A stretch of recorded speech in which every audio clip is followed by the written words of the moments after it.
ನಿನ್ನೆ ದಿವಸ ಮಾನ್ಯ KRS ಪಕ್ಷದ ಮುಖ್ಯಸ್ಥರು ರಾಜ್ಯಾಧ್ಯಕ್ಷರು ಮಾನ್ಯ ಶ್ರೀ ರವಿಕೃಷ್ಣ ರೆಡ್ಡಿ ಅವರು ಪತ್ರಿಕಾಗೋಷ್ಠಿಯನ್ನು ಮಾಡಿದ್ದಾರೆ ತುಮಕೂರಲ್ಲಿ.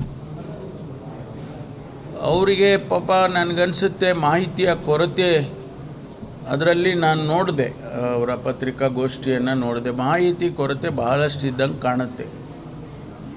ಅವರು ನನ್ನ ಮೇಲೆ ವೈಯಕ್ತಿಕವಾಗಿ ಟೀಕೆಯನ್ನು ಮಾಡಿದ್ದಾರೆ, ಅಸಮರ್ಥ ಅಂತ ಹೇಳಿದ್ದಾರೆ. ಅದೆಲ್ಲ ಹೇಳಲಿ, ಅವರು ಹೇಳೋದ್ರಲ್ಲಿ ನಾನೇನು ಅದನ್ನು ಅಬ್ಜೆಕ್ಷನ್ ಮಾಡೋದಕ್ಕೆ ಹೋಗೋದಿಲ್ಲ. ನನ್ನ ಅಸಮರ್ಥತೆ ಸಮರ್ಥತೆ ಇದೆಲ್ಲ ನಮಗೆ ಜನ ತೀರ್ಮಾನ ಮಾಡ್ತಾರೆ ಅಥವಾ ವ್ಯವಸ್ಥೆ ತೀರ್ಮಾನ ಮಾಡುತ್ತೆ. ಅದ್ರ ಬಗ್ಗೆ ನಾನು ಟೀಕೆ ಮಾಡೋಕ್ಕೂ ಹೋಗೋದಿಲ್ಲ. ಆದರೆ ತುಮಕೂರಿಗೆ ಬಂದು ತುಮಕೂರಿನ ಅನೇಕ ವಿಚಾರಗಳನ್ನು ಮಾತಾಡಿದ್ದಾರೆ, ಅಭಿವೃದ್ಧಿಗಳ ವಿಚಾರ ಮಾತಾಡಿದ್ದಾರೆ, ವೈದ್ಯಕೀಯ ಕಾಲೇಜು, ಸರ್ಕಾರಿ ವೈದ್ಯಕೀಯ ಕಾಲೇಜಿನ ವಿಚಾರ ಮಾತಾಡಿದ್ದಾರೆ. ಪಾಪ ಅವ್ರಿಗೆ ಗೊತ್ತಿಲ್ಲ ನಾವು ತುಮಕೂರಿನಲ್ಲಿ ಏನೆಲ್ಲ ಅಭಿವೃದ್ಧಿ ಆಗಿದೆ ಅನ್ನೋದನ್ನು ಮುಂದಿನ ದಿನದಲ್ಲಿ ನಾನು ಒಂದು ಹ್ಯಾಂಡ್ಔಟ್ಸ್ನೇ ಬಿಡುಗಡೆ ಮಾಡ್ತೇನೆ. ಯಾಕೆಂದರೆ ನೋಡಿ, ವೈದ್ಯಕೀಯ ಕಾಲೇಜನ್ನು, ಸರ್ಕಾರಿ ವೈದ್ಯಕೀಯ ಕಾಲೇಜನ್ನು ಮಾಡಬೇಕು ಅನ್ನೋ ಉದ್ದೇಶಕ್ಕೇನೆ ನಾವು ಇವತ್ತು 130 ಕೋಟಿ ರೂಪಾಯಿ ಆಸ್ಪತ್ರೆಯನ್ನು, ಹಳೆ ಆಸ್ಪತ್ರೆಯನ್ನು ಹೊಡೆದು ಕಟ್ಟಾಕೋದಕ್ಕೆ ಹೊರಟಿದ್ದೀವಿ. ಆಮೇಲೆ ಆ ದುಡ್ಡು ಕೂಡ ಸೆಪ್ಮಿಸಲ್ಲಿ ಬಂದಿದೆ.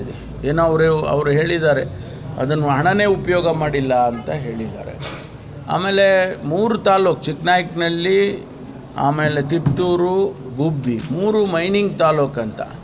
ಆ ಮೈನಿಂಗ್ ತಾಲೂಕಲ್ಲಿ ದುಡ್ಡೇ ಖರ್ಚು ಮಾಡಿಲ್ಲ ಅಂತ 100 ಕೋಟಿ ರೂಪಾಯಿ ಈಗಾಗಲೇ ಅಪ್ರೂವಲ್ ಮಾಡಿ ಆ ಸೆಪ್ಮಿಸ್ ಇದರದ್ದು ಅಧ್ಯಕ್ಷರಿದ್ದಾರಲ್ಲ ಮಾನ್ಯ ಜಸ್ಟಿಸ್ ಸುದರ್ಶನ್ ರೆಡ್ಡಿ ಅವರು ಅಪ್ರೂವ್ ಮಾಡಿ ಕೊಟ್ಟಿದ್ದಾರೆ.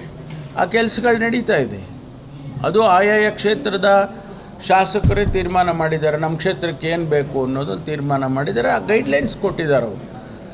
ಎಜುಕೇಷನ್ಗೆ, ಹೆಲ್ತ್ಗೆ, ರೂರಲ್ ಡೆವಲಪ್ಮೆಂಟ್ಗೆ, ಫಾರೆಸ್ಟ್ಗೆ ಅಂದರೆ ಎನ್ವಿರಾನ್ಮೆಂಟಲ್ ಇದಕ್ಕೆ ಈ ರೀತಿ ಗೈಡ್ಲೈನ್ಸನ್ನು ಕೊಟ್ಟು ಆ ಗೈಡ್ಲೈನ್ಸಿನ ಒಳಗಡೆ ಹಣ ಖರ್ಚು ಮಾಡಬೇಕು ಅಂತ ಹೇಳಿದ್ದಾರೆ. ಅದರಲ್ಲಿ ಮಾಡಿದ್ದಾರೆ. ಆ 3 ತಾಲೂಕು ನಾನು ಅವರಿಗೆ ಪರ್ಸನಲಾಗಿ ಭೇಟಿ ಮಾಡಿ, ನೋಡಿ, ಆರೋಗ್ಯದ ದೃಷ್ಟಿಯಿಂದ, ಶಿಕ್ಷಣದ ದೃಷ್ಟಿಯಿಂದ ಜಿಲ್ಲೆನೇ ಒಂದು ಯೂನಿಟ್ ಅಂತ ತೊಗೊಳ್ಳಿ, ಬರೀ 2,000 ಕೋಟಿನ ತೊಗೊಂಡೋಗಿ ಬರೀ 3 ತಾಲೂಕಿಗೆ ಖರ್ಚು ಮಾಡಿದರೆ